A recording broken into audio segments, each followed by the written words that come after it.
All right, everybody, we're about ready to get started. Can you hear me now? Not really? Better? Okay.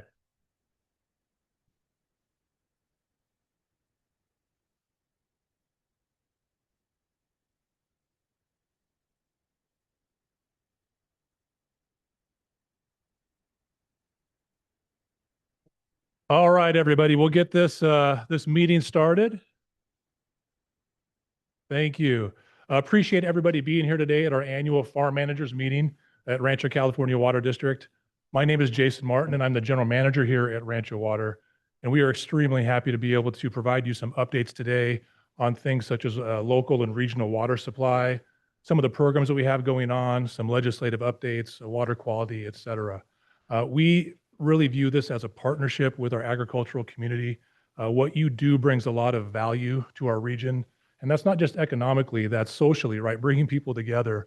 That's from an agricultural standpoint and putting food on the table. And so we really appreciate all that you do. We know it takes a lot of work. And so we want to be your partner in that. And our job, my team's job, is to make sure that we support you in the best way that we can. And so before we begin, I want to make a couple of introductions. We've got a lot of our board members here in the room today. So let's talk about each one of them. And we've got our board president, Brian Brady, back in the corner. Our senior vice president, JD Harkey. Vice President Carolee Gonzalez Brady, who, if you didn't know, is also the vice president of the Association of California Water Agencies, which is a really big deal, and we appreciate her advocacy on that. So thank you. We've got Vice President Jack Hoagland, Vice President Bill Plummer, President Bill Wilson. The W comes last, Bill, I know. Yeah. Also want to recognize Steve Corona, who's the Eastern Municipal Water District Board President. Some of you may know Steve, a few of you, yeah. So again, thank you so much for being here. We really do appreciate it. And I want to kick things off with an update from Nusha Razavian. She is the resource specialist with Metropolitan Water District. So she's going to give you a water supply update from Met's perspective.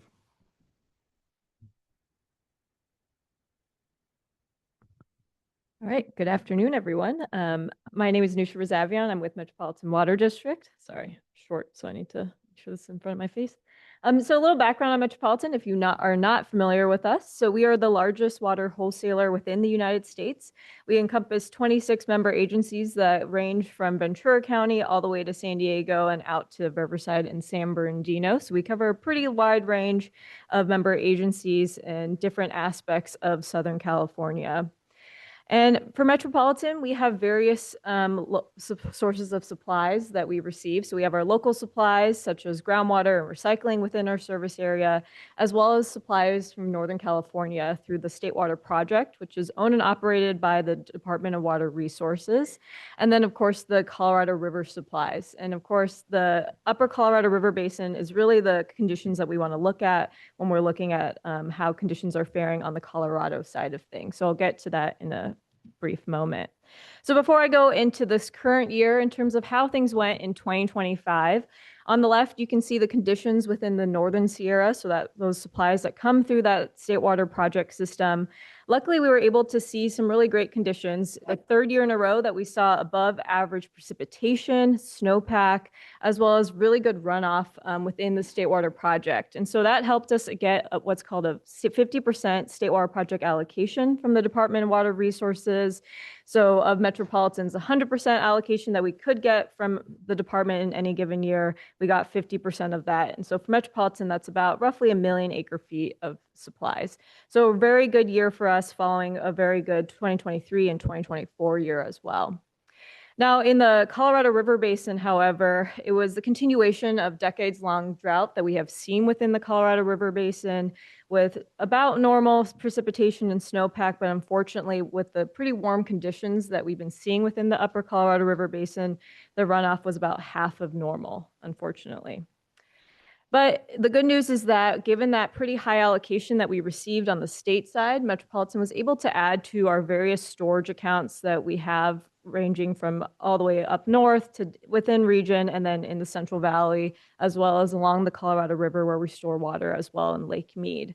Now, the dashed orange lines on this chart show where we started the year, and then the blue lines show where we ended the year. So for the most part, we were able to end pretty much higher than where we started. And in all, we actually ended the year with a record high amount of storage of around 3.9 million acre feet. And this is important to us because, as we'll get through in a few moments, that as you may have heard, there are current negotiations going on along the Colorado River amongst the 7 basin states that receive water on the Colorado. And so we are likely going to face cuts going into 2027. And so these storage supplies that you see here will be very vital to us as we get into that time. Now, in terms of our 2026 conditions, we'll start with the precipitation within the Northern Sierra. And the good news is, despite what I'll talk about in a few moments, a pretty abysmal snowpack within the Northern Sierra, we saw a good amount of precipitation that came through that has really helped us get through this current year. And so, as you can see, the snowpack in the Northern Sierra was less than what we have been seeing in the past few years. And it's actually one of the worst snowpacks that we have seen on record within the Northern Sierra. So typically we see the snowpack peak around early April. Unfortunately, this year it peaked at the end of February, so quite early. And as you may have known down here, there was also not only a very hot March down here, but also a very warm March in Northern California as well. So a lot of that snow that we did receive, you can see in the orange line, did unfortunately melt extremely early. But luckily, actually, before I get to that, we did also see below normal snowpack conditions, both within the Central Sierra and the Southern Sierra as well. So it wasn't just within the Northern Sierra only. But the good news is that the state's largest reservoir along the State Water Project, Lake Oroville, has been able to maintain a very high amount of storage this year. And that's what's really helped contribute to the current 30% allocation that we receive from the department. And it's gained, as you can see from the chart, almost 1 million acre feet since the beginning of the year. So all that precipitation, though it did not come as much as snowpack as we normally would like to see, they were able to capture quite a bit of it through this Lake Oroville reservoir. Now, the other reservoir that's very important to Metropolitan, because we store what we call carryover supplies in this reservoir, which is supplies that we carry over from one year to the next, is the State Water Project share of San Luis. So that reservoir was able actually to fill this year. And since then, it is slowly going down because of current regulations that are within the Delta, which restrict exports within the Delta and lower the demands within that reservoir. So a very good system that we're having there as well.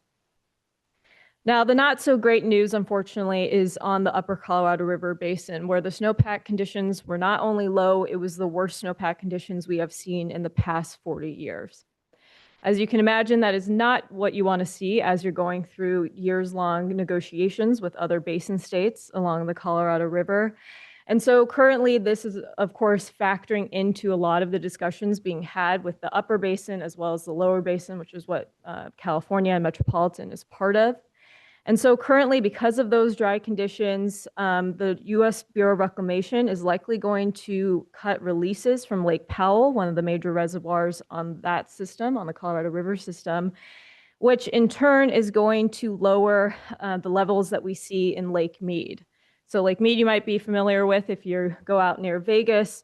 Metropolitan stores quite a bit of supplies within the Lake Mead Reservoir, and with those cuts to releases in Lake Powell, we will see conditions and levels decline even further in Lake Mead, which will be a risk to, say, power generation with Hoover Dam, and will, of course, impact Metropolitan's ability to potentially access some supplies that we store there.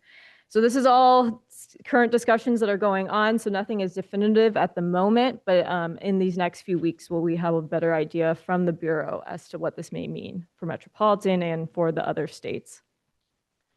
Now, in terms of Metropolitan's current water supply and demand balance, so our current supply with our State Water Project and our Colorado River supplies is about 1.46 million acre feet. So that includes that 30% State Water Project allocation and about 880,000 acre feet of Colorado River supplies at the moment. Now, the total demand on Metropolitan right now is a little bit above that, around 1.49 million acre feet. There's several things that go into this demand number that I show here. So that's in that box in the lower right. So it's not just our consumptive and replenishment demand, but it's also different obligations and maybe exchanges that we have with other agencies. And so right now, it looks like we're a bit of in a deficit in terms of about 40,000 acre feet, but it's not too bad, nothing that we can't really handle, and just really movement of different supplies. The good news is, though, is that there is a chance that the department may be increasing the allocation above 30% in the next month or so, given the good conditions in Lake Oroville. So that will only help us even more this year. And with that, that is the end of my presentation, and I believe we're taking questions at the end. So I'll turn it back. Thank you. Yeah, we thought what we'd do is we would move through the presentations. And so if you have any questions, just write those down. And at the very end, your speakers, along with some additional experts, will be up here at the dais with a microphone to be able to answer any of those questions that you might have. Remind me who we have next, Kimmy. All right, Danielle Coates is our Director of Public Information and Federal, I can never remember. She does a lot of great stuff on public affairs and federal and state lobbying for us. She's going to give you a legislative update. Danielle. Good afternoon. I'm Danielle Coates. I'm the Director of Government and Public Affairs, but I'll take whatever Jason gave me. Oh, shoot, I just ran the whole.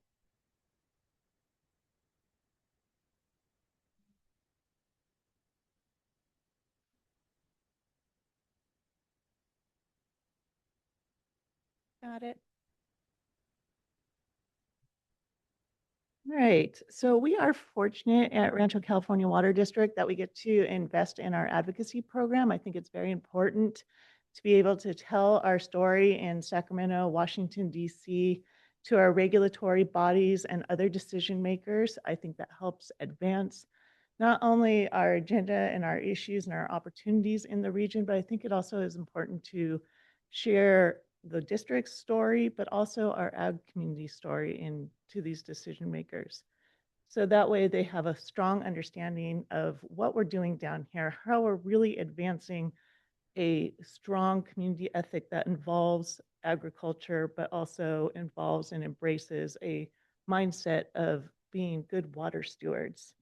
So in that vein, we often bring individuals down from Sacramento or DC or other areas to tour our region. And so this last year, no different. We were successful in having Joel Metzger, who's the Deputy Secretary of the Department of Water Resources, come down here. He's going to be instrumental in the water supply planning for the future. He's heading up some efforts to look at the California Water Plan and evolve that story into embracing a plan and a program that will involve a target setting approach for developing new water supplies across the state. We've testified in the legislature on advancing legislation that's instrumental in affordability. And then we've also taken our story to Washington, D.C., where we actively work with our federal partners to seek federal funding. And then, of course, we have strong leadership across the district, across our board, and throughout our executive leadership, and they're really instrumental and important in telling our story as well. So I'm going to start with some state updates on legislation. And so in my world, we're ruled by deadlines, like many of us, but these are the legislative deadlines. Last Friday was the deadline for bills to be heard that have a fiscal impact to be heard in their policy committees. The next deadline is this Friday for bills that don't have a fiscal limit to be heard in their policy committees. And then we're going to be having a lot of bills taken up that have a fiscal impact through the appropriations process. And then what's important to a broader group is the May state budget release, or the May revised release. So that will give us a stronger look at the financial picture of the state. And why is that relevant to all of us in this room? Because we often go to Sacramento not only to share our story, but to ask for money, to look for grants to help offset some of the costs that we have to pass along to our customers. And so looking and being able to understand the financial picture of the state is important in our advocacy work, we did speak to our members of the legislature to see if there's room in the state budget, could we get some additional funding for projects like crop swap? We worked with Assemblymember Jeff Gonzalez to advance that ask, but then also looking at our Vale Dam replacement project and others. It's important again to tell that story to make that ask. So if there is some wiggle room in the budget, we can hopefully gain some of those dollars. We also asked for the legislature to advance the Prop 4 funding in a more expeditious route. So they, as they're looking at the allocation of the grant dollars on an annual basis, it's a really very much a policy discussion. So we worked with them and say, hey, this is important to get these dollars out the door quicker. You might want to hold on to these dollars a little longer. So that's part of the broader coalition. We did this last year. By way of some of the priority bills that we're going to be speaking about, tomorrow we'll be in Sacramento advocating for support for AB 2215 by Assemblymember Calderon. And that bill looks at extending the timeline for the water rights on the state water project and the Delta project. That determination is critical to advancing some very important water supply projects for our region. And this water rights determination has been held up for many years. We're also going to be looking at advancing SB 872 by Senator McNerney. And that pertains to addressing funding needs to address subsidence on the state water project, and then also look at providing dollars to improve the levees.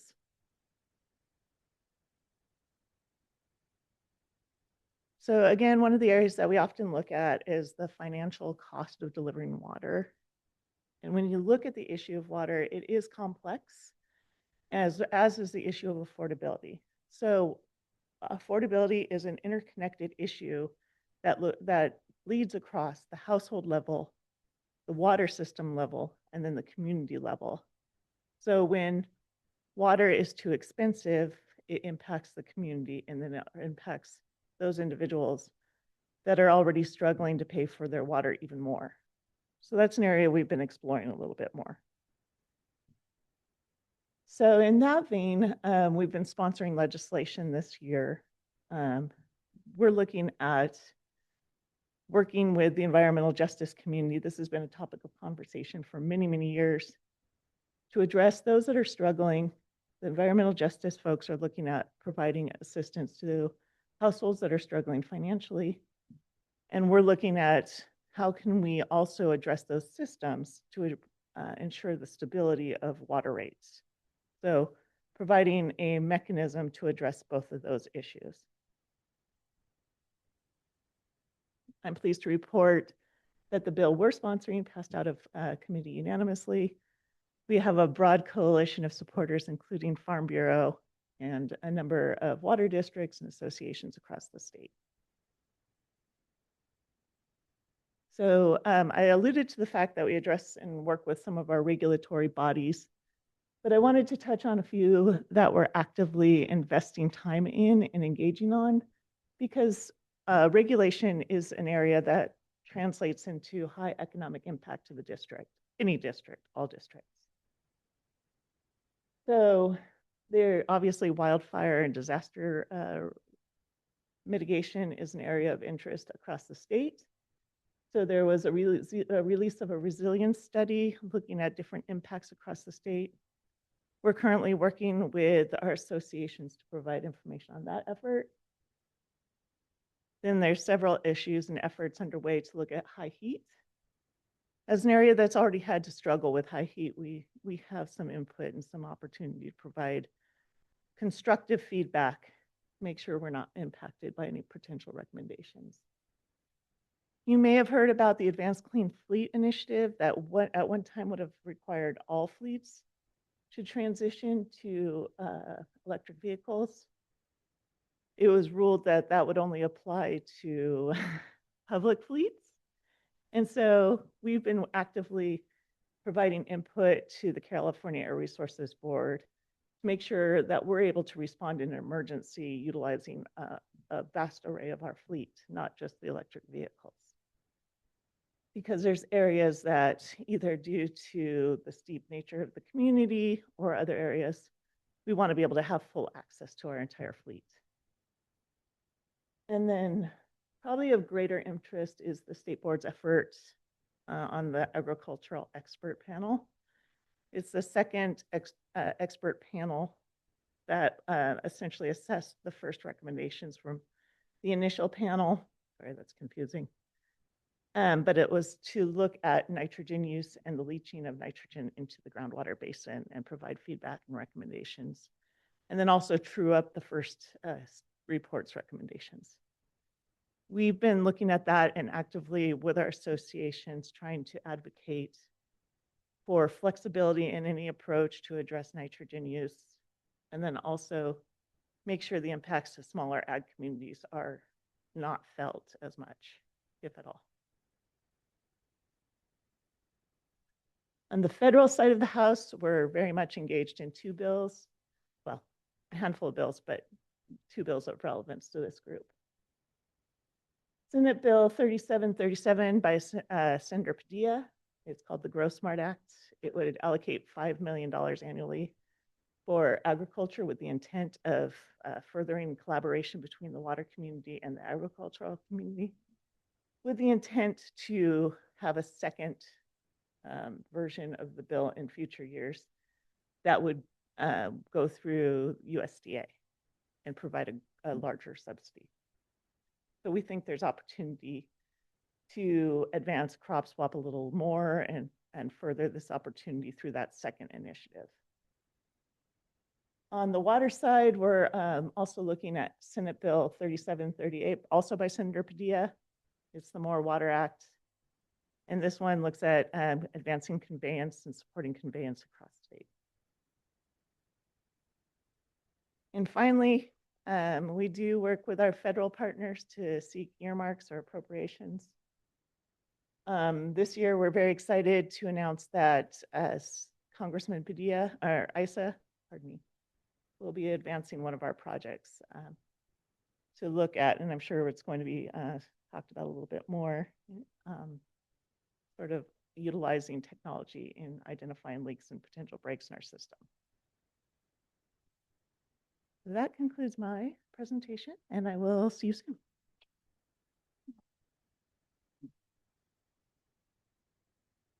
Thanks, Danielle. Appreciate that update. Next, we're going to hear about local water supply, what we're doing here from a local level, and also look at our salinity levels. I know that's always an interest to folks and what that import water salinity level is. And so to do that, we've got Jordan Farrell, who's our water production manager. Hello, everyone. Good afternoon. I'm happy to be here to discuss, like Jason was mentioned, local water supply and salinity updates in Temecula Valley. If I can find the slide. There we go. All right, so you heard earlier from Minutia that Northern California has plenty of rainfall and plenty of water storage in reservoirs. Well, down here, we did get plenty of rainfall, but you'll see in a few slides that our storage in Vail Lake is not nearly what it is in Northern California. So unfortunately, storage is not there yet, but we did get some good rainfall this season. As you can see with this chart graph, we're at about 100% roughly with a cumulative total per average rainfall in this area going back to 1980. The difference is this year, it pretty much came in droves, a lot of peaks and valleys, not so much consistent gradual rain as the months went on, which is not the best for the basin management. We'd rather have a consistent rainfall over the course of time to help replenish the aquifers. This year with the peaks and valleys, not so much efforts in that. So looking at our groundwater basin, this is a map of our subunits, kind of different areas of the basin. We also have rain gauges throughout the district that kind of show where the rainfall occurs. And each of our groundwater wells is tied to a rainfall gauge, so we're able to kind of determine the relationship between the well and the rainfall and how it impacts based on the precipitation. It's obvious, and as you can see clearly, there's more rainfall in Santa Rosa than there is down the valley. But the valley is where it really matters because that's where our groundwater basin is at. It's where we pump our groundwater. In particular, the Papa Valley subunit is where 70% of our groundwater is produced. So when the rain falls, you really want to see it down in the valley and in that Papa Valley subunit to help manage the groundwater basin and both short-term and long-term projections. And as you can see, Vail Lake, we got 7 inches or so rain this water year, 9.5 what we got in the Santa Rosas. And then going into this nice Chat GPT image of Vail Lake, you can see that our storage is real low. We're about 12,000 acre feet of water as of yesterday in the lake. And how it compares to at this time last year, we're about 2,300 acre feet less in storage than this time last year in the lake. That's due to a lack of inflow with the rain and natural tributary runoff, evaporation, and then we're required to release water from the lake as part of our appropriations permit. And so we had to release 400 acre feet of water last calendar year, which helped lead to this lower storage values. So not at the basement, we were at 7,700 acre feet in 2022. So we're not at the low end, but it's heading that way based on precipitation patterns. So looking into groundwater storage and looking at levels in the groundwater basin, this is a line graph that kind of compares subsurface elevations at a depth below ground surface. This is an average of our index wells in the Pablo Aquifer. It's a good indication of the health of the basin. In 2002, you can see that kind of starts a nice steady projection of groundwater basin management. That's when the CRMA went into effect, which is our water rights agreement with Camp Pendleton, which mandates us to manage the basin sustainably.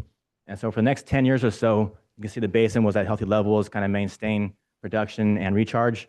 Then when the severe drought hit in 2012, that's when we kind of went down in the basement where we tried to manage the basin pumping wise to what we could, but there wasn't enough rainfall to help replenish the basin.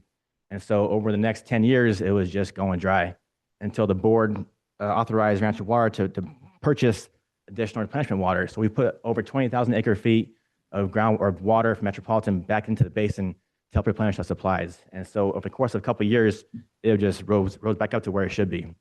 And so as you can see, as constant effort of replenishing the basin, managing it by pumping to what is a safe yield, as well as hoping and praying for natural rain, will allow us to keep the basin at adequate levels. So looking at the next fiscal year, how much we're going to pump out of the groundwater basin is pretty much close to how it is this year. As far as the native take, we're looking at doing 16,550 acre feet of native groundwater, which is almost what it is this fiscal year. The import recharge water, that relates to our upper VDC facilities where we buy raw water from Metropolitan, put it in the ground, and then pump it out as fast as we can. So by having additional recharge capacities and more wells and the pump station at the upper VDC, we will have more ability to be able to recharge more water and pour more water out. So ultimately, the goal is to get the native high enough to where you can manage it sustainably and have enough import recharge water to lessen the more expensive treated import water. So over time, you'll see that middle column go up, and then the treated import water, which costs the most amount of water, to go down. So moving off of supply and into salinity levels. So this bar graph is what we show every year. It just compares TDS from our groundwater wells compared to Metropolitan water, compared to what we see out in the system. And the purple line is the percent of state water project water. And obviously, the higher that is, the more water is coming from Northern California, which is better quality, which leads to lower TDS. And so we are off to a good start this year at 58%, but this month I have seen levels decline in percentage blend and a higher TDS. So if things persist, I do expect it to be more like 2025 levels with the Metropolitan water and not so much as pre-2026. And the same story applies to chlorides. They're not as contingent on the state project water. The levels are pretty much consistent throughout the board, throughout the years. And so they're relatively stable, groundwater and Metropolitan water. And this is a new figure I wanted to show this year. Kind of just shows the relationship between TDS impacts to the basin, relationship between our groundwater wells and Metropolitan recharge water. Now I know we did this, our salt nutrient management plan did a study, and it was recently updated in 2025, and it shows that long-term impacts to the basin are pretty minimal in terms of salt loading. But I wanted to show just operational data, how we have in our own internal analysis, make sure it lines up with what the studies show. And it does. And so this chart goes back 15 years, and the blue line is the Metropolitan import TDS values, and obviously it goes up and down based off of source water throughout the years. But over time, you'll see that the red line is a trend line of our averages of our TDS or groundwater wells. So while you have some highs and some lows overall, throughout the course of time, they pretty much even themselves out.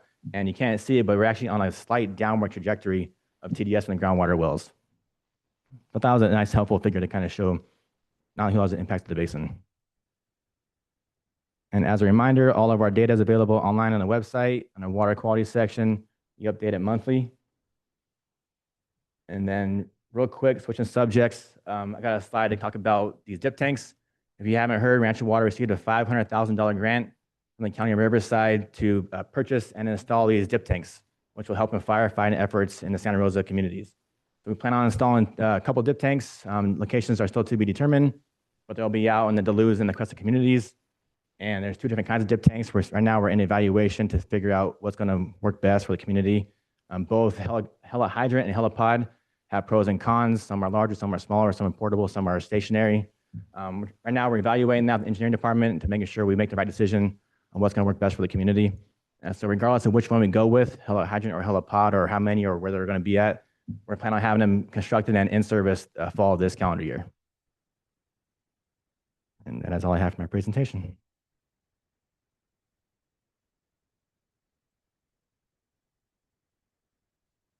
Yeah, we're pretty excited about getting those dip tanks in place. We're working very closely with the county and CAL FIRE to make sure that they're appropriately located so that when they have a situation up on the plateau, they can get in there quickly and they don't have to fly off the plateau and down to, like, let's say our recycled water ponds that are over right off the 15. They don't have to come down the hill. They can stay up there and actively fight that fire the whole time without having to move around a lot. So we're really excited about that. Hoping by the end of the year that those are installed and ready to help with firefighting efforts. So appreciate that. Thanks, Jordan. Next, we're going to talk about district budgets and our budgeting process for this year and what that means for rates. And to do that, I'm going to have Bill Moses, our finance manager, come up and give you a chat.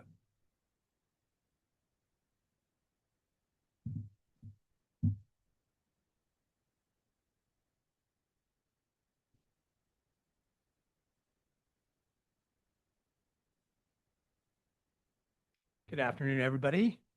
I got a brief presentation for you. We're going to talk about budget, looking at some of the major cost drivers that are impacting the budget for next fiscal year. Talk about rates a little bit, and then we'll finish it up by talking about the remaining steps in the budget approval process for next year's budget. First slide, looking at the proposed budget for next fiscal year, total 106 million. Of that amount, substantial portion of it is related to source of supply. So that's purchasing water from Metropolitan, also sourcing the water that Jordan talked about, our local water from the aquifer. Also have the energy component, about 9% of the budget, and then system operations, about 32 million or 37% of the budget. Talking about the cost drivers, Metropolitan, and a couple of interesting things with Metropolitan. They basically recover their costs through two types of rates. They have a per acre foot rate. So for every acre foot of water purchased from Metropolitan, they charge you. And then they have fixed charges. We're going to look first at their per acre foot charges for calendar years 2026 and 2027. Metropolitan approves their rates on a calendar year basis. We budget to a fiscal year. So what's impacting our budget for next year is calendar year 26 and 27. For raw water for calendar year 26 and 27, we're looking at 8% and 5% increases on the raw water rate. Treated water, 10% increase, followed by a 7% reduction. Don't get excited. We're going to talk about what that means. It's not all great, but it's not bad either. So we're going to talk about the fixed charges. That's the other thing that Metropolitan collects from its member agencies. And these charges, member agencies pay regardless of how much water they use. And so the current existing charges, they have a capacity charge that's going to go up by 12%, followed by 21% in 2027. And then the ready to serve or RTS, 4% and 27% in 2027. So looking back to that decrease of 7% on the treated water rate, it's going to be recovered through 3 new fixed charges that will start in calendar year 27. And essentially, they're moving that revenue collection from a per acre foot charge to a fixed charge. It provides a little more revenue stability for Metropolitan. But essentially, for that first year, they're proposing it be break even. What you would have paid for the per acre foot charge should approximate those fixed costs. But that is new for calendar year 2027. Energy is 9% of our budget. We work with Jordan's team, and we look at our most recent cost history. And then we work with our energy energy analyst. And he looks at all the materials provided by SoCal Edison, and we're projecting an 8% increase on energy rates for the next fiscal year and a 7% increase in natural gas rates, which we do use some natural gas engines for our booster. Before I get into the next slide, I want to talk a little bit about Metropolitan, and they recently went through their 2-year budget and rate approval process. They approved their budget and rates early in April. They approve, again, those on a 2-year basis. As a complete outsider to Metropolitan, I made it a point to watch every one of their budget and committee meetings for the development of their rates and charges. And, not having a lot of background on Metropolitan, hearing about dysfunction and how their board works, I was really, really pleasantly surprised because all I saw was a lot of cooperation from their board members. And the message that I saw was that, hey, what you guys do here, the decisions you make here, these impact our ratepayers, which are you, our customers, the district's customers. So please think very carefully about these. And our board members advocated for you through Eastern, through Western, and through Elsinore. And what you're seeing here is in the middle section, those 2 red bars, that's the rate increases that Metropolitan started off with. Those are what they proposed for raw water in calendar years 27 and 28. The blue bar next to it is what they actually approved, again, through a lot of dialogue and discussion at the Met board and ultimately choosing a lower rate package. So just roughly looking at initially 10.5% increases on raw water for 27 and 28, ended up at about 4.5 and 7.5. So very favorable. Treated water, again, remember I talked about there's a reduction in the treated water rate. Initially, they were proposing to reduce treated water by about 4%. They actually reduced it by 7%, immediately followed by an increase, initially almost 10%. They dropped that down to about 6.5%. And then the fixed charges, so the ready to serve charge, pretty substantial increases, and actually slight increase from the initial to the approved for 27, followed by a substantial reduction in 28, where they initially proposed a little over 7% increase, ended up on about a 4% increase. And then finally, the capacity charge, 23.5 down to 21 for calendar year 27, and then 19.5 to 12% reduction to 28. So all great things. Again, I think really speaks to the cooperation at the Metropolitan Board, as well as the advocacy from the district's board, as well as the neighboring agencies' boards. So all these costs translate into rates in some way. And so the current rates that the district's customers are paying now, those were developed as part of a 2024 cost of service study. And when we did that study, we looked at a 5-year study period. We ended up with a 3-year rate package. We chose to look at a longer term rate study period because we wanted to basically be able to use and provide to the customers consistent rate increases from year to year versus I'm sure you've seen headlines of different municipalities and water districts where they're doing 30, 40, 50% rate increases, which usually happen when an agency doesn't do consistent inflationary increases, and then you're stuck with a huge problem and it results in substantial rate increases. And we didn't want to do that. So again, we did a 5-year study and a 3-year rate package. One of the major changes we made, and this relates to the phased in rate increases and change to calendar year rates, up until July 1st of 2024, every rate increase has happened for the district's customers in July. And so we had our last July increase on July 1st, 2024, and then we moved to January increases after that. We did that for a few reasons. One, as I mentioned, Metropolitan's rates are based on a calendar year, so it aligns with Met's rate increases. And then all the ag water budgets that you all have for your accounts, they're based on a calendar year basis too. So we wanted to tie those things together. But I think the biggest benefit, and I can't remember which board member suggested this, it was a board member suggestion when we're going through this process, was that it helps you all as ag business owners adjust to new rates in a time of generally low water use, which is January, generally a wetter period of the year, so that it gives you some time, a couple of months to adjust to those new rates before you get into your heavier water usage month. So really appreciate that fact. And then I think the most significant thing to note about the cost of service study is that for each year in that study period, we're showing use of operating reserves to mitigate a rate increase or to reduce the rate increase. So what does that mean? So what that means is when you look at that study, the amount of revenue we're collecting through rates doesn't cover the bills. It doesn't cover the cost. And the difference between those two are being covered by rates.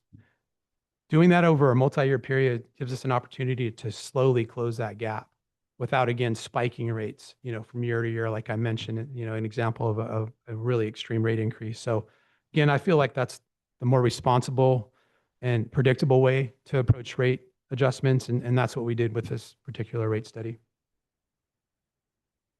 This is a look at the results of that cost of service study. And so this is for the Rancho division customers. So generally customers on the east side of the 15, 2-inch meter. And what you see there are different projected bills for different amounts of water usage. So the green bars are 100 HCF per month. The blue is 395 and the gold is 824 HCF. And what each of those bars represents is a monthly bill based on a 2-inch meter again, and the different water usage. And so you can see each of those years that relates to the bill calculated using the rates that resulted from the cost of service study. And then the number right below that, you can see the first one's a 16. That's the change from year to year. So for instance, from 25 to 26, if you're looking at those first two green bars, the bill went up $24 for that month. So again, this is the Rancho division. Exact same look, Santa Rosa division, generally west of the 15. And exact same thing. So those bars represent the projected monthly bill for different usage. Higher usage amounts in Santa Rosa, we see that there is a slightly higher use on a 2-inch meter than there is in the Rancho division. So 124 HCF, 644 HCF in the middle, and 1145 HCF in the gold bars. So rate increases were part of that cost of service study. What is Rancho doing to help mitigate those increases to our customers? And Danielle spoke a lot about advocating, at the state and federal level, looking for money for different programs that Kyle will talk about, our crop swap program, things that try to help out you all as business owners. In addition to looking for money to fund capital projects to help us with the reliability and source of supply, maintaining the native water, which is our cheapest source of water. We maintain 4 solar facilities to help offset those projected increases from SoCal Edison. We employ lean staffing. We have roughly 46,000 accounts and about 170 employees, which is pretty good when comparing us to our peer agencies. I think the next two, implementing the water efficiency measures and programs and using technology, those go hand in hand. So we're always looking for new ways to help our customers either use water more efficiently, find a new tool or software. And we like to share that with our customers as soon as we kind of vet that and make sure it's a viable option for our customers. Mentioned applying for grants. Currently, we have 47 million in active grants, and we've applied for another 60 million. Significant dollars that help, again, offset doing capital projects for the district. And then the district owns several properties within the service area, and they lease those, and they generate about 1.1 million annually to help offset those expenses. And then finally, I mentioned crop swap. We also have programs that give rebates and give out free accessories to help with water conservation in their homes and things like that. So we're always trying to help our residents save on water. So my last slide, what's next for the budget? So we'll be bringing the full draft budget to our board meeting in May. We're still working on things in the background. It's generally going to be close to final form, but we will finalize the things we're working on and bring the final budget to the board in June, where we'll ask the board to consider adopting the budget for next fiscal year. That's all I got. Thank you.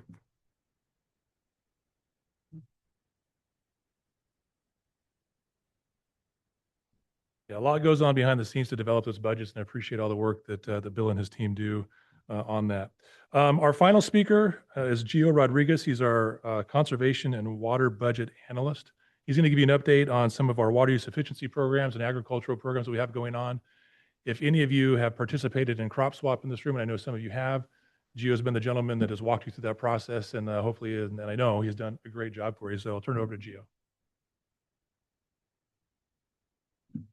All right, let me get set up here.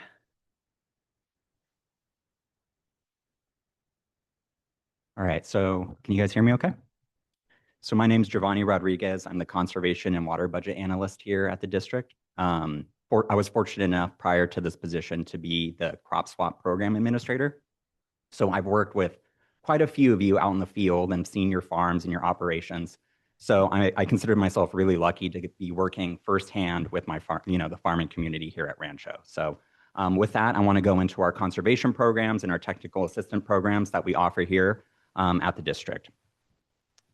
So I think to understand the different ways that we support our agricultural community and water use efficiency, we have to understand where those needs come from. And I think it's due to the fact that we keep an open dialogue with our agricultural community here at Rancho. So you voiced your concerns, we listen, and we try to adapt these programs to fit your needs here at the district. We can divide these assistant programs into one of three categories. The first being research pilots. As you can see there on the board, there's a list of research pilots that we've conducted before and partnered with in the past. If you look at the regular deficit irrigation project that was done at a local vineyard, I believe it was at Wilson Creek. And in addition, there's some other research pilots that are going up on the board. So if you ever have new technologies or looking to kind of implement some sort of new process, kind of approach us and we can see if we can partner on some sort of research pilot in the future.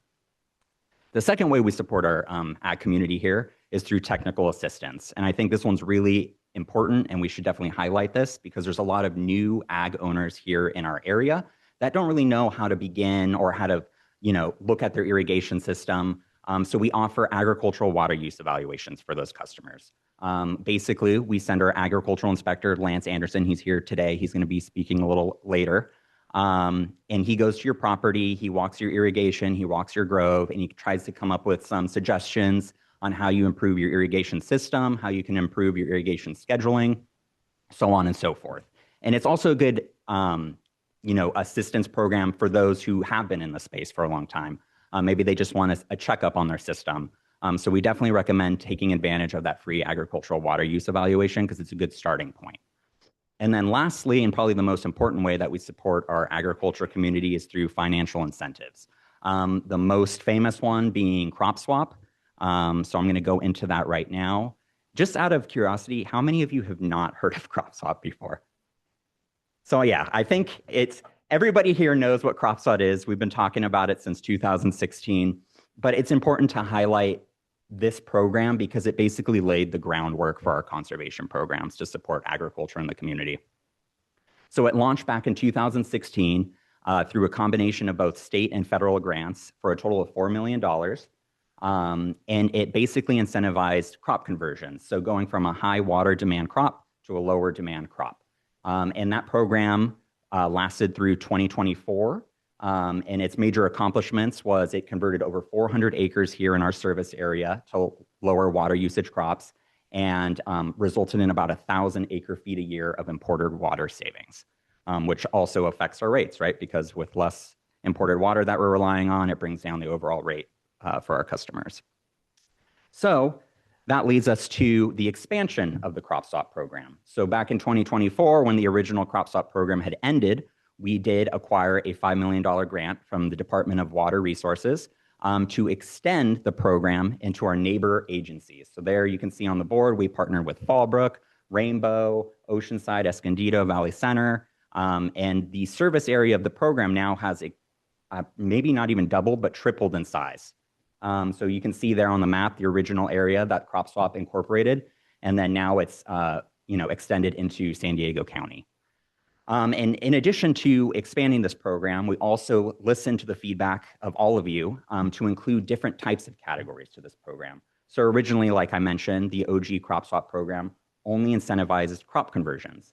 But through feedback from you guys, we implemented more irrigation efficiency upgrades, BMP practices to promote regenerative agricultural practices. So you can see that those upgrade types are there on the table. And lastly, we reassess those incentive values to better reflect the water savings involved. So those went up significantly as well. So unfortunately, all good things do come to an end, and the DWR grant is ending at the end of this year, and that grant is being sunsetted. So we're still looking for new additional ways to support our agricultural community, because in that 2-year lifespan that the regional crop swap program existed, we received over 450 applications. And I believe we launched April 28th of 2024. So it's actually 2 years to date that this program has been live. So now I'm going to go into some statistics about the program. So where are these incentives or reimbursements being spent? We're seeing the trends going more towards rootstock upgrades, which was not a project type that existed in our original crop swap program. So farmers and grove managers are really utilizing that incentive type, with over 115 acres being replaced with drought-tolerant, salt-tolerant rootstocks like DUSA. Second, we see a rise in stumping or avocado tree rejuvenation, which was a project type that was also not included in our original crop swap program. And lastly, we're seeing those crop conversions still about 492,000. So they're still up there as being a large incentive payout as well. And if we're looking at what our customers are doing here in Rancho versus those partnering agencies in Rainbow and Fallbrook, we're noticing some interesting statistics as well and trends. So as you can see here in Rancho, a majority of the projects or applications that are being completed are these efficiency upgrades and BMP practices. Whereas on the flip side of the coin, that the partnering agencies, we're seeing those crop upgrades being the most popular here in the region, or in our neighboring region. And the most likely hypothesis is why this is occurring is because those crop conversions didn't exist in Rainbow and Fallbrook. And now that they have access to that, they're taking full advantage of that.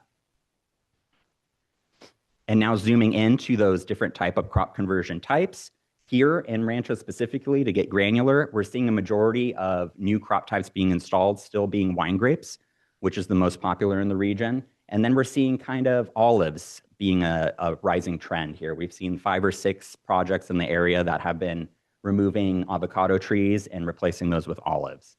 And then lastly, we're seeing minor specialty crops as well. So that includes cherimoya, dragon fruit, passion fruit, and then a couple agave projects as well.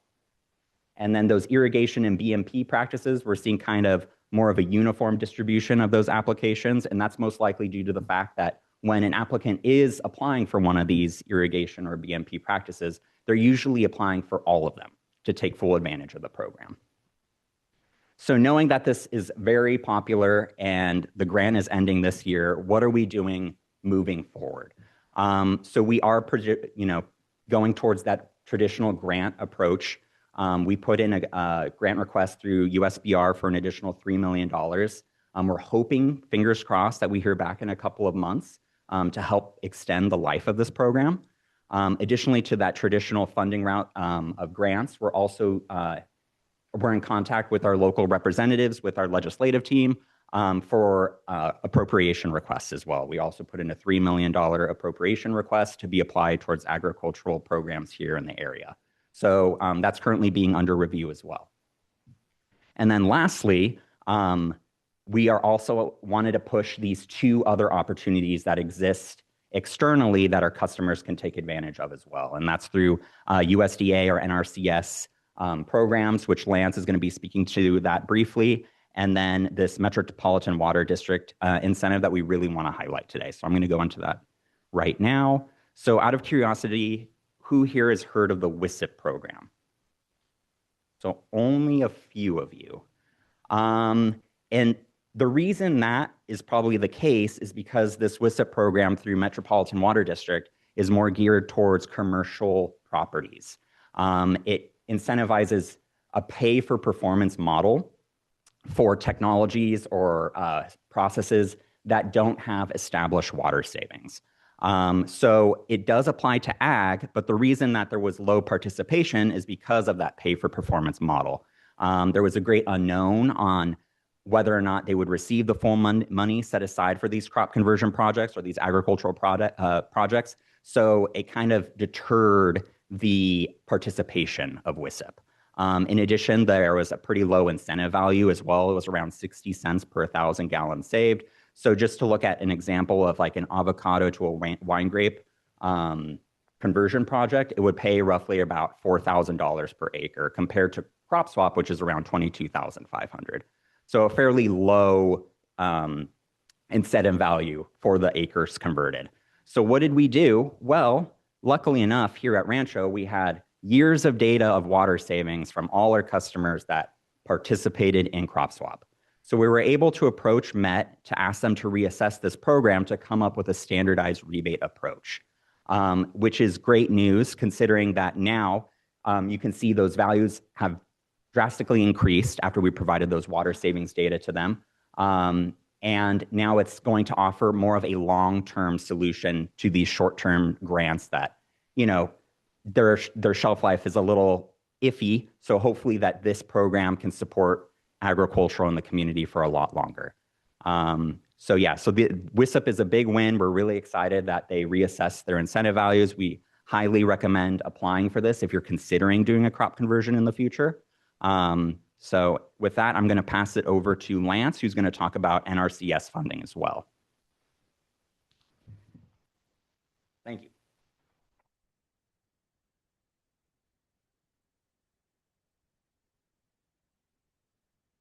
Afternoon, everybody. I think I know most of you, but I'm Lance Anderson, and I've been involved with the conservation programs here through Rancho since 2013 when I started at Mission Resource Conservation District as the Ag Program Director, and today I'm have my own firm and provide the field services for the crop swap program. So I've continued my relationship with Rancho, which I'm pleased to do.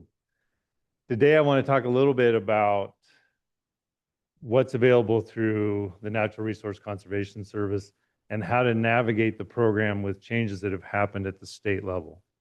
So NRCS, you know, every state has a office that makes decisions about the EQIP, the Environmental Quality Incentives Program for their state.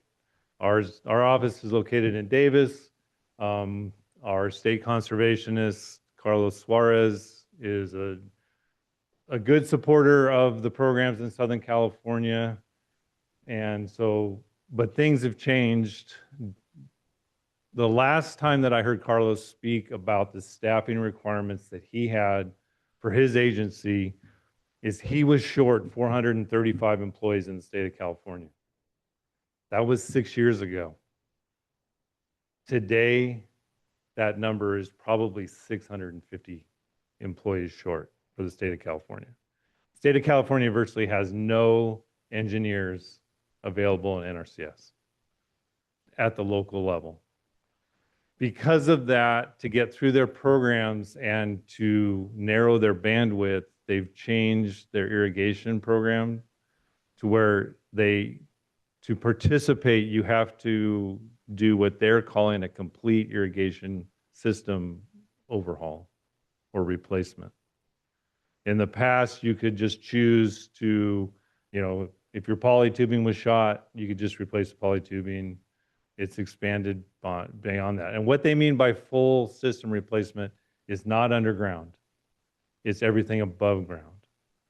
So, you know, your lateral valves, your pressure regulators, your tubing, your sprinklers or emitters, depending upon whether it's micro sprinklers or sprayers or drip.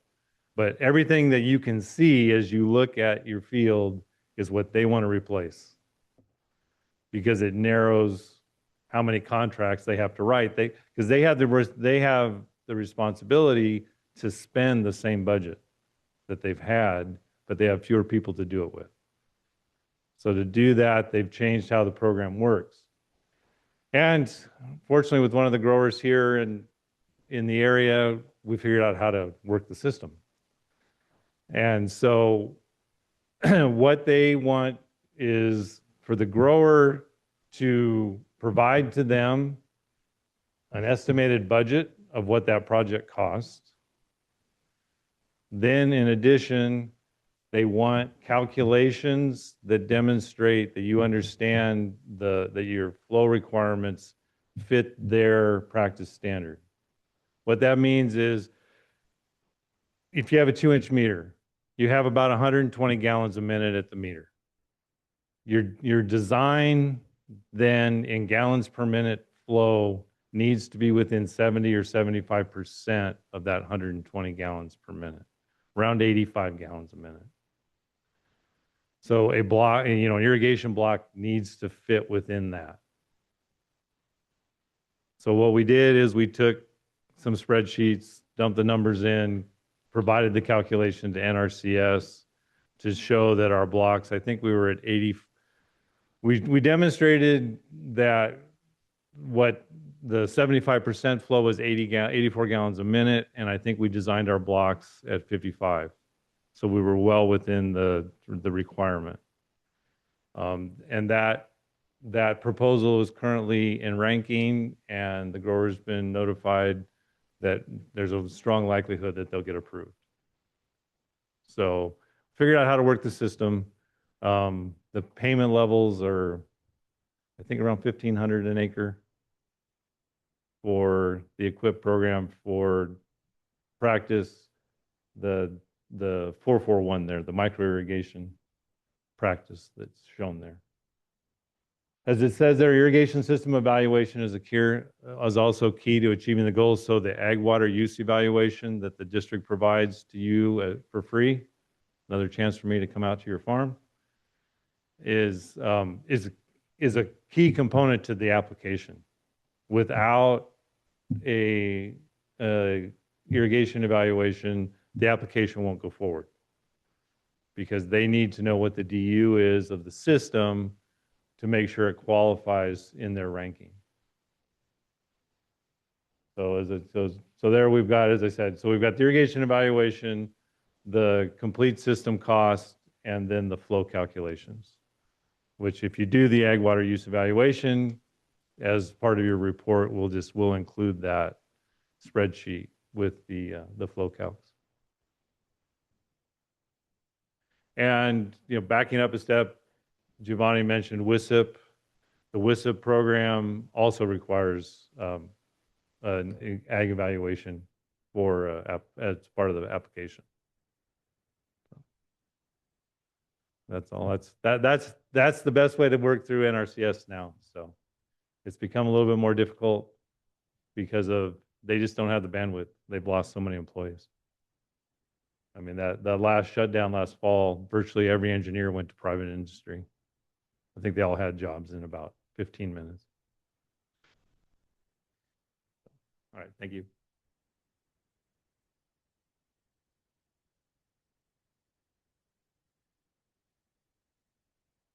All right, thanks, Gio, and thanks, Lance. We're going to move into our Q&A session for the afternoon. I'm going to give my panelists an opportunity to come up to the dais. We're going to do it a little differently this year. Make sure that everybody has a microphone, so they're going to sit up here and be ready for your questions. Kimmy's going to have this microphone, so if you have a question, raise your hand, and she'll stop by and give it to you. We are recording this, so we want to make sure that you've got the microphone in hand before you ask your question. One thing I also want to ask of you is, at the end of your questions, I'm going to ask one back to the audience, and that is, going forward, we do this every year, probably some of the same information you may have heard in the past, but we want to make sure we're keeping it fresh and new. What else do you want to know? What else can we provide to you as we move forward and do these meetings each year? We want it to be relevant. We want it to be informative. So think about that, and I'll ask you that at the end once your questions are all done. So with that, if you have questions, you can start raising your hand, and we'll pass the mic around.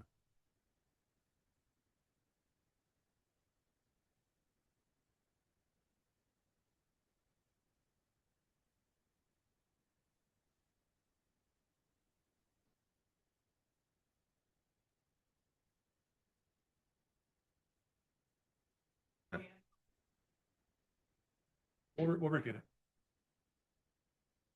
it. Yeah. Funny guy. Yeah, that's correct.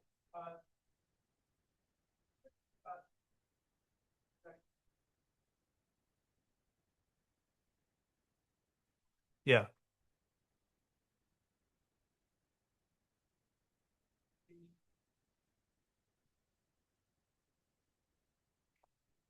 Yeah, that's a good question. We kind of budget to the average on, talking about sales, which drives production too. And we're very conservative with our projections on how much groundwater we have, because really the main driver of the budget, like we talked about, is the source of supply. And so anything that we can't get out of the ground naturally, we have to buy from Met. So I think what you're saying basically is what happens if we don't get any in the Met water or we need more of the Met water. Yeah. So there is some sensitivity built into it. To get into the details, I don't quite remember off the top of my head. But yeah, we do think about things like that. Well, and I'll add on to that. If we got into a very severe situation, if anybody remembers back in 2015, we got into the drought and Metropolitan actually reduced their allocations to our agencies, and there was a surcharge that was applied, and that is built into our water shortage contingency plan. So if there is a significant reduction in the available supply that we can purchase or the allocation for Met, we go into different tier reductions. And so basically your budget that you have right now is obviously set at 100% of whatever your crop allocation is. That starts to get a little bit of a haircut as we move into those deeper allocations from Met or the state. It doesn't necessarily need to be Met. It could be the state as well. So that's how that technically works.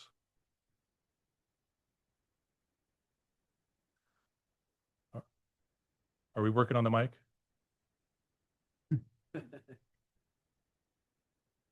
All right. Well, we'll try. I'm sorry, we didn't repeat that last one, but we will the next one. Who's got the next question? Right here. Yes, sir. 5-year projections of what we might expect Metropolitan increases to be? Increases in terms of budget or? You want to, you would know more than I would. Yeah. Metropolitan produces their budget document, and within there, they have a 10-year projection on those different rate components. I just looked at it last week. It's not updated yet, but it's supposed to be out by Friday. So, yeah, and that goes out 10 years. We can put it there, right? Yeah, we can put a link. And in addition to all of these presentations that you saw today will be on the website on the same page that you went to register for this meeting. And so once that's released, we'll add that as another slide deck. Yep. Mr. Penroyal. We may bounce around.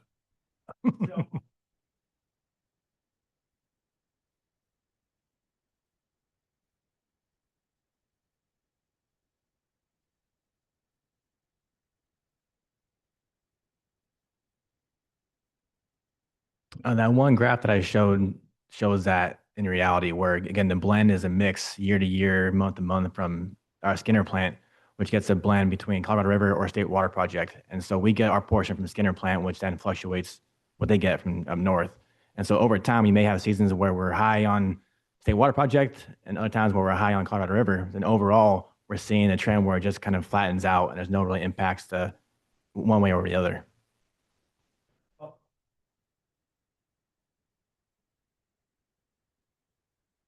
That's both. So we have the well water, which is natural occurring chlorides in the formation. We have the Metropolitan water, which comes from Metropolitan, and a system blend, which is a combination of the two plus our disinfectant, whether it's free chlorine or chloramines, whatever we add to the system at that time. Yeah, let's bounce over here and we'll come back, Greg. You had a question.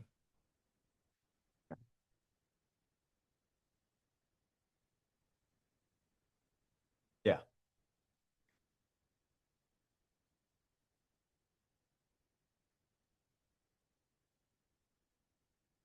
Yeah, so the question is if we have a model for switching to agave as the crop conversion crop, correct? So yes, we have that water savings data that we collected from UCR's agricultural website. So they have those KC values that we can then apply per acre and then calculate the incentive value depending upon the original crop to the new crop. So we do have that data because there has already been a few conversions thus far in our service area. So you can talk to me afterwards and I can provide you those numbers. Yeah, thank you. We have a mic now. And it's Oh. very loud. So I can bring it over for questions. We'll go back to Greg. So this works. So I want to talk about funding a little bit and research. I understood, we've worked with NRCS for years, and quite frankly, they're almost unworkable now. They are so disorganized and there's so little support, which is unfortunate because a lot of the farms here are now eligible for the regenerative agriculture incentive that's coming out of it. I understood that some of the board members went to Washington to look at maybe getting some of that funding moved into Rancho California Water, which I would really support because the opposite of working with NRCS is working with Rancho California Water. You guys are so easy to work with and so cooperative. I would love to see the funding coming through you. So first of all, appreciate the comment, Greg. It's a pleasure working with you and the rest of the community as well. You know, when we were back in DC, and not this last trip, but the trip before, we actually had an opportunity to meet with, I'm looking at you, Danielle Betancourt. Is that her last name? Anyway, she's one of the executives at the USDA and oversees the NRCS. And we expressed the same concerns because we've heard that similar challenge. We said this money would fit perfectly within a crop swap type program. We'd love to see that funding come to the local agencies and allow us to distribute that. They just have a philosophical difference in how they want to distribute that money and how they operate. I'll also say that while we see crop swap as a very beneficial thing, they're still getting their heads wrapped around how it really works. And one of the challenges that we had was trying to get them to understand that this is not a prescriptive program. We do not tell the grower what to choose when they're converting crops. We don't tell them how much acreage to convert. We tell them, here's your menu.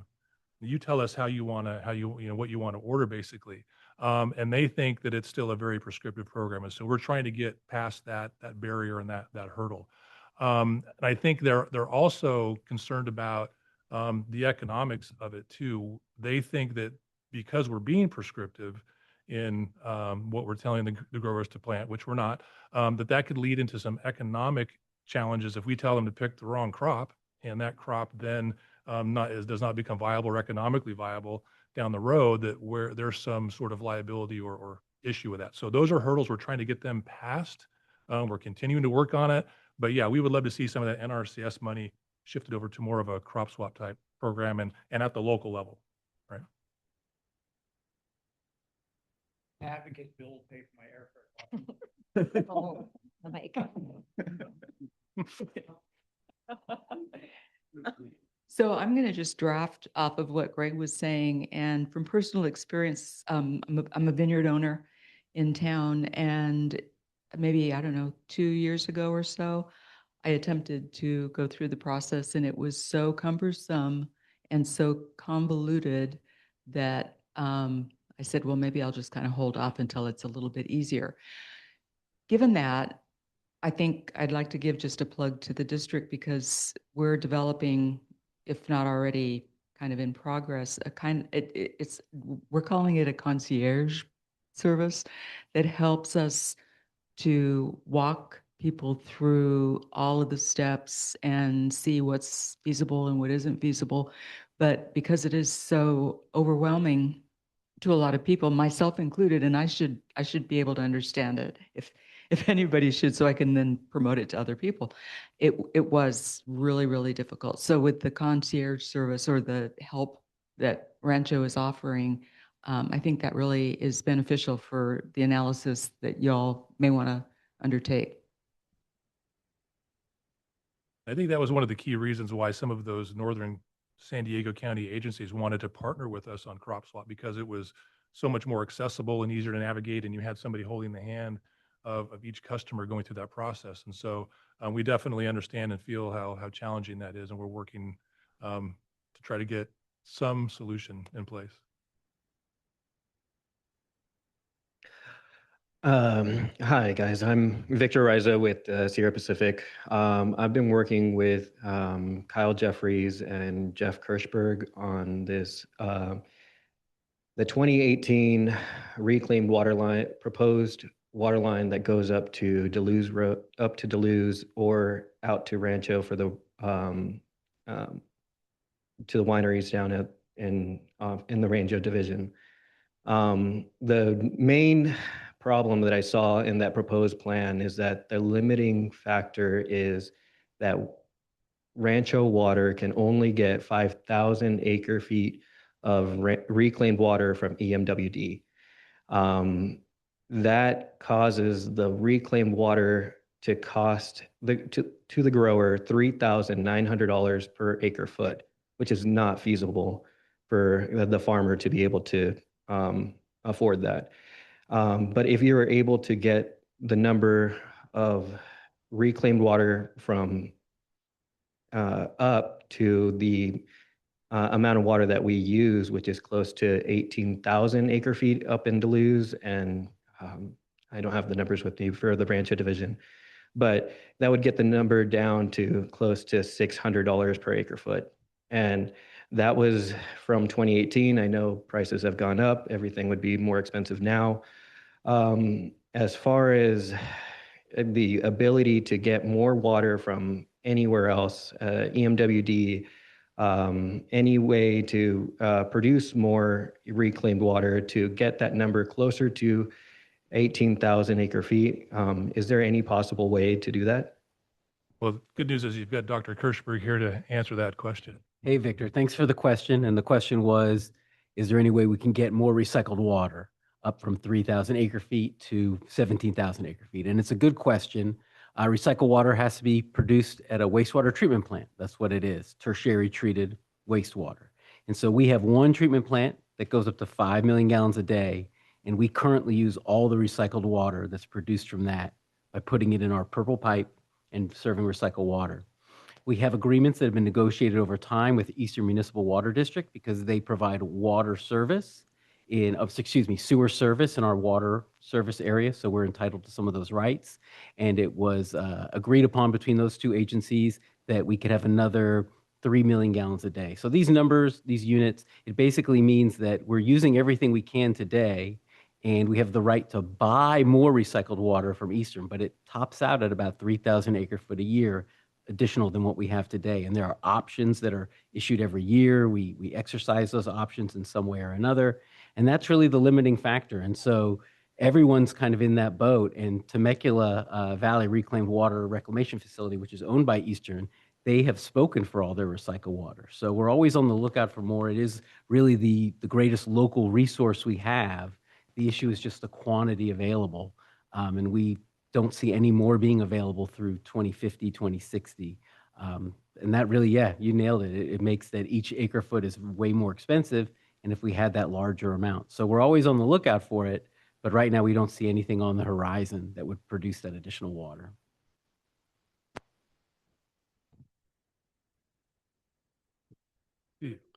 Oh, hey.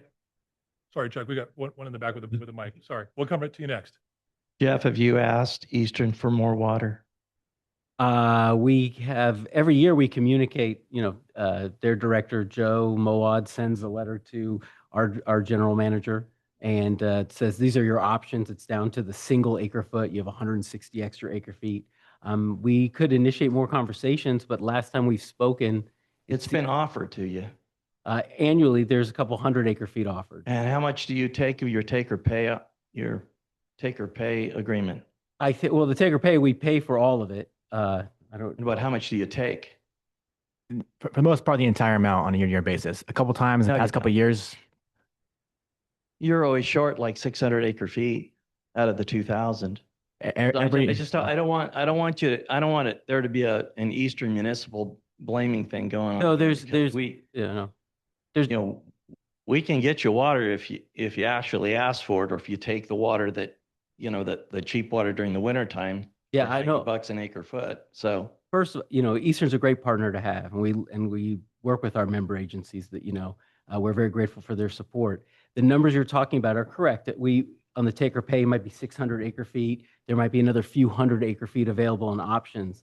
When you sum that up, we're still an order of magnitude. We're at about 1,000 acre feet.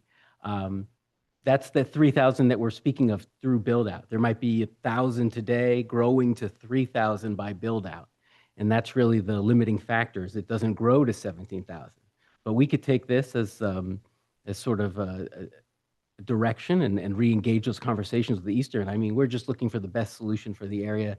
It's a good partner to have. It's really just the local resource that everyone's vying for.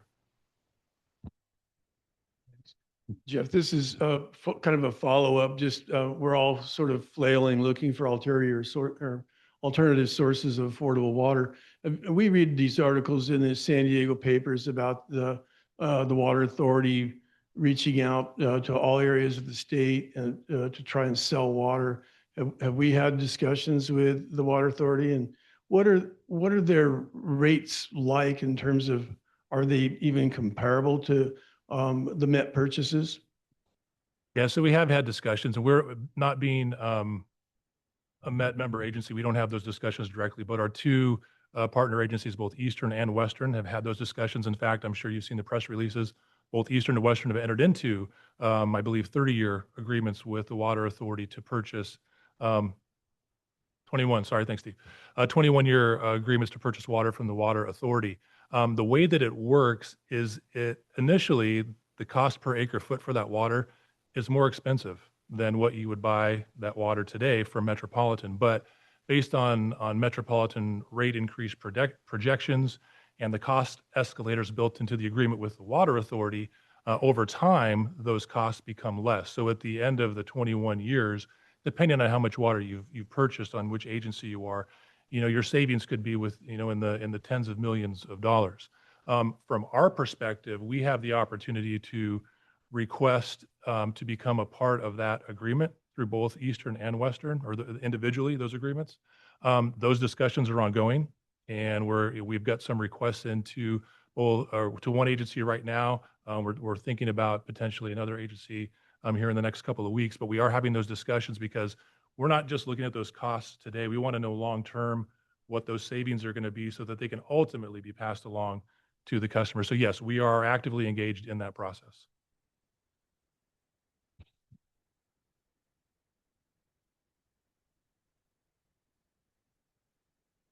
A follow-up on the same question. Read an article recently that the desalination plant in Carlsbad is only operating at 1/3 capacity. I don't know what the quality of that water is in terms of salt and dissolved metals, but the article said that San Diego is looking at selling that excess capacity out of state. Is that even something that is in the cards or feasible, or what's the story around that? Sure. So yeah, they are operating at a reduced capacity. I'll tell you, the water quality that comes out of there from a salinity standpoint, it's wonderful. I would love to have those molecules here for our ag customers. They treat that down to a level where it's the lowest salinity levels you'll get in any water that's produced. What you're hearing about as far as selling some of that water is not a molecule for molecule purchase. It's basically an exchange. And so what Metropolitan, for example, or I should take that back, the Water Authority would do is they would reduce their take of water off of the Colorado River, and that would be available for other agencies to then purchase. And they would then use the water that comes from that plant. So technically, it's a paper exchange, and that's how that works. So they would be selling that more expensive water to, let's say, Arizona, right, or somebody else, but it's all on paper.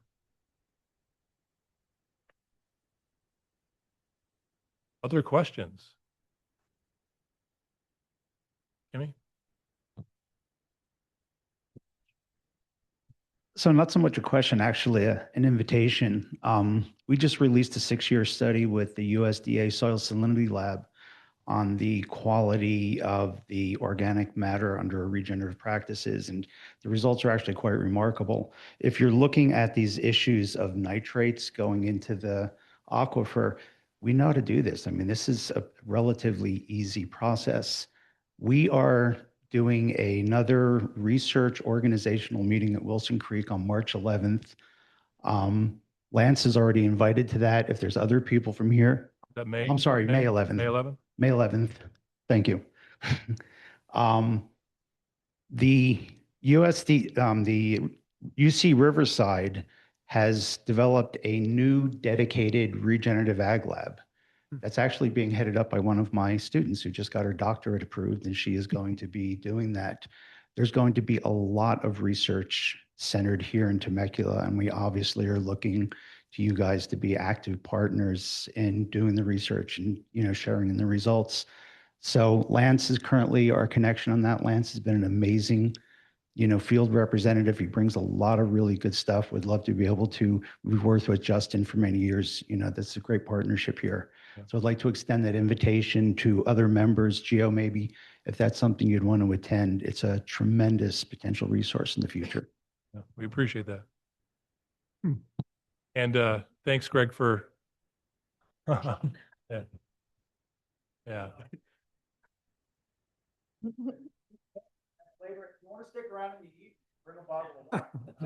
you go. Two for one that day. Thanks for paying it forward, Greg, and training our next generation of ag folks. Yeah. Any other questions? All right, well, let's close it out by my earlier question to you all. What can we do differently, not only in this meeting to provide the right amount and most relevant information, but as an organization, as a district, as your partner, what can we do differently or better to help support the work that you do every day?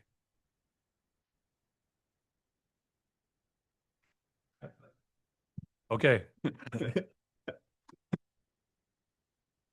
I also farm in Ventura County, and so of March this year,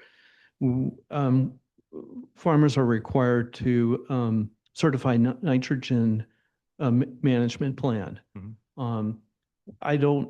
I haven't heard where we're at here in terms of this monitoring process Mhm. or certification and training process. Justin, do you have information on that? Well, I do know that there are what's called irrigated lands groups in the area.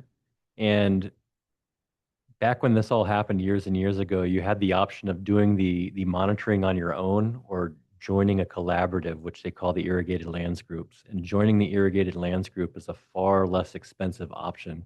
So basically, you're paying into that group on a per acre basis. They're doing the monitoring for you, and you can remain compliant by being part of one of those groups. I don't know if Lance has any more detail or if that's I'm on the right track. Steve might know more. Yeah. Yeah.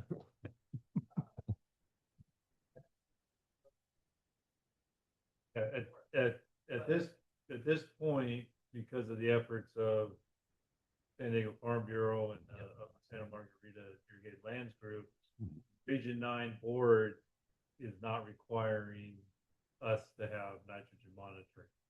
But we're also looking, I think they're in the process of negotiating a new ag order, and everything's up for potential change. That'd be right, Steve? So that's correct. Yeah. So the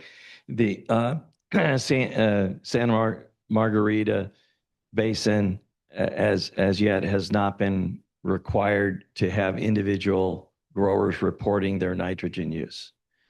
Now, the nitrogen reporting is required by the Upper Santa Margarita or the Irrigated Lands Group through their testing programs that they're doing on stormwater collection. But as far as individual growers, you don't have to report that yet. They're working on it. It's probably going to happen. They're probably going to say, they're going to go to the UC and they're going to say, this is what the UC says, how much nitrogen you're supposed to use. And they're going to want you to abide by whatever that, based on whatever crop it is you're using. That's what they'll probably require. But they've been holding hearings for the last year to try to figure out where they're going to go. It's coming. It's coming.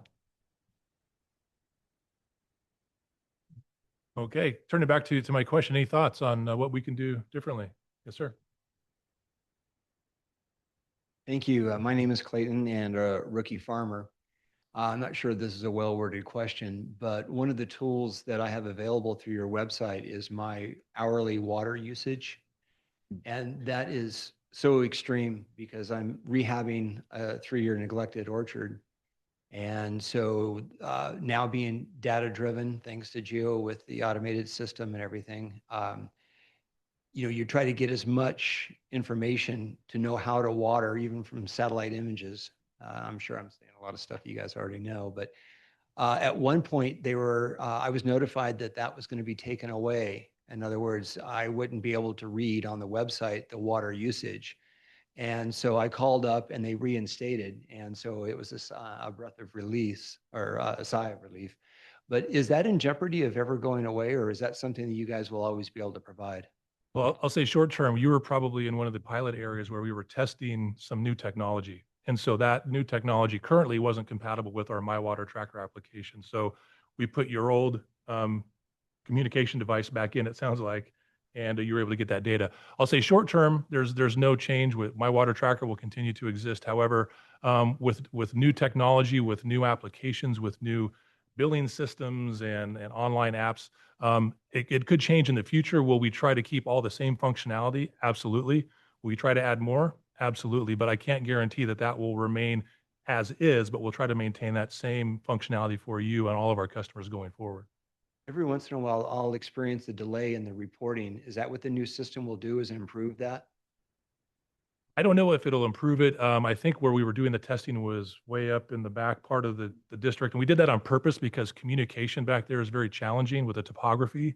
So that's why you're experiencing some of those delays. On some hours, it may have a challenge communicating, and then a couple hours it'll catch up and you'll see all that information roll in. So that's just a matter of where you live and where the property is at. And I don't know that I can say that the new technology would necessarily improve that, although we would hope that by moving to maybe more, maybe some cellular-based technology or things that we don't use right now, maybe that would improve, but we would look to be able to improve that as we could. Yeah. Chuck?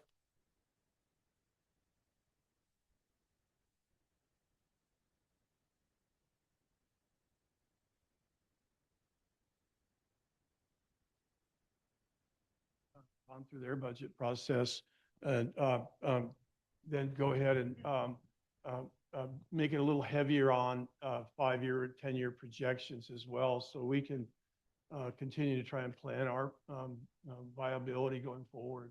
Sure. Patching and clawing as best we can to eke out profits in our operations. I think a longer term view would help us make some decisions. What would you have at a time of year that would be best? I would say after Met has released their final staff recommendations, and after we've released the staff recommendations here. Okay, so probably a month or two later. Okay. That makes sense. Yeah, definitely understand. I think the rationale before and having it in April was usually that we're in the middle of our budget process cycle. It gives you an opportunity to provide input to that. But we do it a couple months later, it would just simply be, here are the numbers. And that's what we've adopted. So it just depends on what your preference is. Does anybody else have thoughts on that? Does a couple months later make a difference? Does that work? Okay, we'll definitely look at that. Thank you. Other thoughts or questions before we wrap it up? One more. So first of all, this format is really helpful. I really like this. It's great to have everyone here that we can sort of bounce questions off of. So, thank you for doing that. Okay. And I guess my only final comment is, of all the water districts I've worked with across the country, you guys are the most open-minded and innovative. And I would just encourage you to keep thinking bigger and bigger, like regional watershed levels, the whole Santa Margarita water. I mean, think in ecosystems. You're quite good at it, but we need to get better. Yeah, appreciate that. Yeah, we've got a lot of big idea thinkers up here and throughout the organization, and I'm very proud of that. So thank you, Greg. We appreciate it. Well, before we wrap up, I'd like to thank Nusha from Metropolitan for coming down. I'd like to thank all of my experts who presented and answered questions. And most importantly, I'd like to thank you for all attending today. Really great questions and great interaction. So have a great rest of the day, and thanks for coming.